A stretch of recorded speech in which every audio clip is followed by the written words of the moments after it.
Bill Gates is not the rider of the third horse because of what he did in computing. He is riding the black horse because of what he did with all the money he made from it, which was a lot.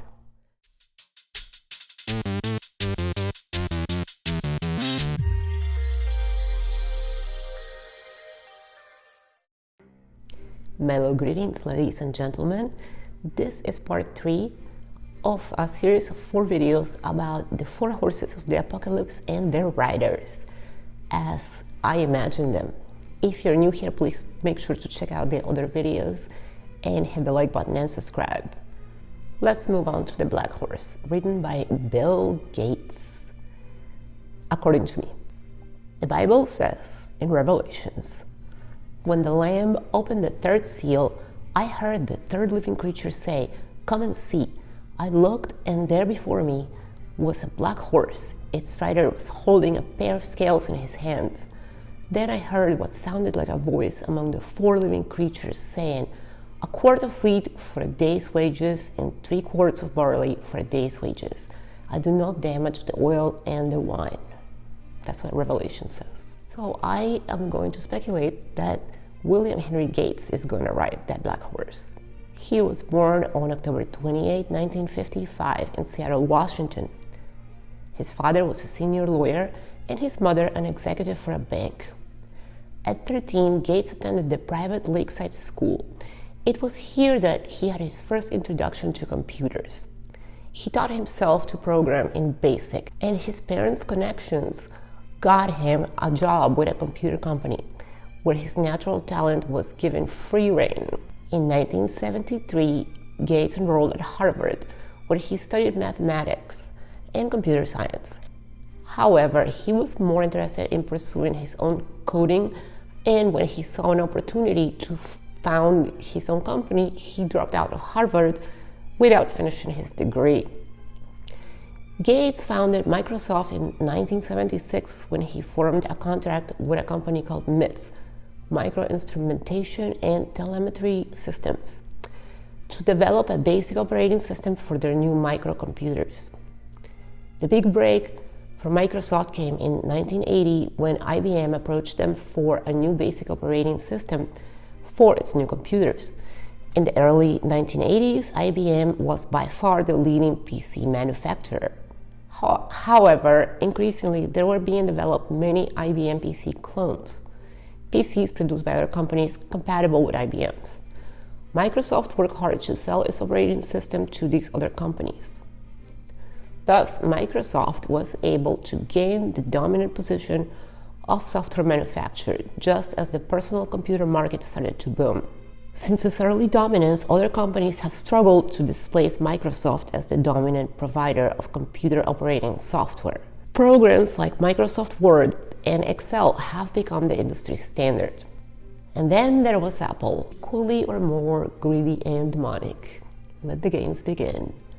In 1990, Microsoft released its first version of the Windows software. This was a breakthrough in operating software as it replaced text interfaces with graphical interfaces. It soon became a bestseller and was able to capture the majority of the operating system market share, which means that we are like the ancient Egyptians. We like pictures better than words. In 1995, Windows 95 was released, setting new standards and features for operating systems. This version of Windows has been the backbone of all future releases from the Windows 2000 to the latest XP and Vista. Although Microsoft was the dominant computer firm of the 1980s and 90s, they are now seen as an aging and declining company, compared to the more dynamic Google and Apple.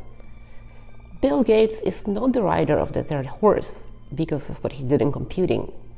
He is riding the black horse because of what he did with all the money he made from it, which was a lot. Bill Gates, with his former wife, formed the Bill and Melinda Gates Foundation. Bill Gates says much of the inspiration came from the example of David Rockefeller. Like Rockefeller, Gates has sought to focus on global issues ignored by the government. He also expressed an interest in improving the standards of the public school education in the US, allegedly. He has appeared with Oprah Winfrey. Gross. Not even going to talk about that lady. Gates has said that he has no use for money and will only leave a small percentage of his wealth to his children. So he became a philanthropist. And that's fine. But the problem is that he brought his crazy psycho ideas into his philanthropy, such as his obsession with climate change and population control. Yet he's equally obsessed with the idea of equity. In 2015, he gave $1 billion to a clean energy project as he sees supporting new greener technologies as a way to help with global warming. Bill Gates has often warned about the potential dangers of a global pandemic. In 2015, Gates gave a warning that the world is not ready for the next pandemic. When the COVID narrative was rolled out, Gates devoted time and money to coordinating efforts to provide a global vaccine. He was like this, hell yes. He spent millions getting ready to mass produce one of the many potential vaccinations and many hours going on the news circuit to promote his views. He criticized the response of the US administration under President Trump for being behind the curve and allowing the virus to spread. In particularly, he criticized Trump's decision to stop funding the World Health Organization. Oh, so he's a leftard, not a surprise.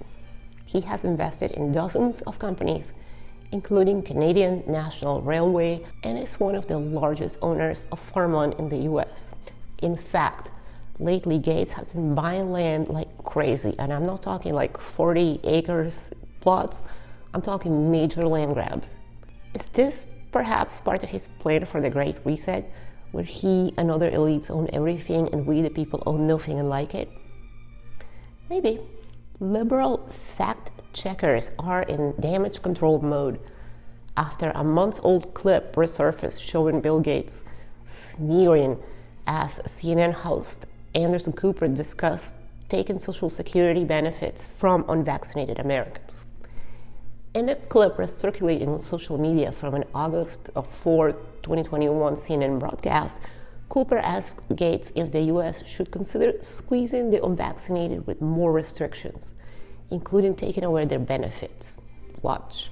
Obviously, corporations increasingly are saying you have to be vaccinated in order to work at our corporation. Is that something you support? And do you think the federal government or state governments, or the very least federal government, should mandate if you want to get on an airplane, you have to be vaccinated? If you want to get Social Security, you need to be vaccinated. If you want to get whatever benefits they give, you need to be vaccinated for. Is that something that the U.S. can and should do? Well, certainly, if you take a case like nursing homes, where we are seeing transmission primarily through unvaccinated people, there you can make a very compelling case. Once you get far beyond that, the question is, will it work to get people to be more, to seek out the vaccine? One elderly care home said, hey, if I require it but the others don't, I simply just have less workers. And so you have to step back and think through this whole system. But, I would hope that we can get to 80%. I would hope we can get to 90%. But, today we were stalled out for a little bit. Now a tiny bit of acceleration as people realize Delta's changed the rules. Like the state of Arkansas now saying, that local mask mandates maybe should not be banned. People are seeing the numbers, and, when people see bad numbers, when they see deaths, they ought to be open-minded to what tactics can help get people protected.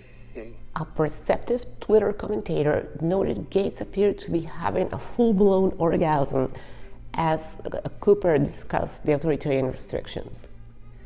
Social Security, you need to be vaccinated if you want to get whatever benefits they give. You need to be vaccinated, Cooper tells Gates. Meanwhile, Gates appears barely able to contain his glee. One reason Gates may have been particularly giddy could be because the interview that day regarded his close association with deceased pedophile Jeffrey Epstein. So yeah, that's how he got to ride the black horse. He's fine with famine for all those that do not comply.